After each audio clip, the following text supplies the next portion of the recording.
நாடாளுமன்ற உறுப்பினர் தமிழச்சி தங்கப்பாண்டியன் வந்து எங்களுக்கு நிறுத்தி வைக்கப்பட்டிருக்கக்கூடிய கல்வி நிதி கிட்டத்தட்ட 2100 கோடி ரூபாய்க்கு மேலே நீங்கள் நிப்பாட்டி வச்சுருக்கீங்க, அதை ரிலீஸ் பண்ணுங்கன்னு கேட்குறப்ப தான் இந்த வாக்குவாதம் ஆகுது.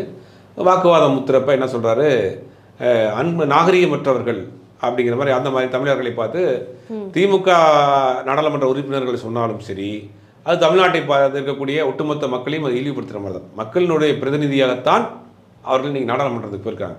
இப்போ அந்த நாடாளுமன்றத்துக்கும் சில கண்ணியம் இருக்குது, சில நடைமுறைகள் இருக்குது. அதை மீறி என்ன சொல்கிறாருன்னா, நீங்கள் நாகரீகமற்றவர்கள் காட்டு முன்னாடி தரமாக நடந்துக்கிறீங்க அப்படின்னு சில வார்த்தைகளை பேசுகிறாங்க. அதுக்கு உடனே நாடாளுமன்ற உறுப்பினர் கனிமொழி அவர்கள் எந்திரிச்சு ரொம்ப கடுமையாக பேசுகிறாங்க. இந்த மாதிரி வார்த்தையை நீங்கள் இது வாபஸ் பண்ணணும் அப்படின்னு உடனே அதை வாபஸ் வாங்கிக்கிறேன், ஏன்னா அப்படி பேசலைன்னு சொல்லிட்டு அங்கே ஸ்பாட்லேயே அவர் வாபஸ் வாங்கிக்கிறாரு. இது காரசாரமான விவாதம் நாடாளுமன்றத்தில் போகுது.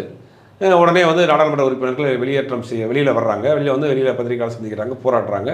இன்றைக்கி தமிழ்நாடு முழுவதும் திமுக சேர்ந்த நபர்கள் வந்து இன்றைக்கி ஒன்றிய அமைச்சரை எதிர்த்து கொடும்பாவி எதிர்ப்பு ஆர்ப்பாட்டம்னு பெரிய போராட்டத்தில் இறங்கியிருக்கிறாங்க.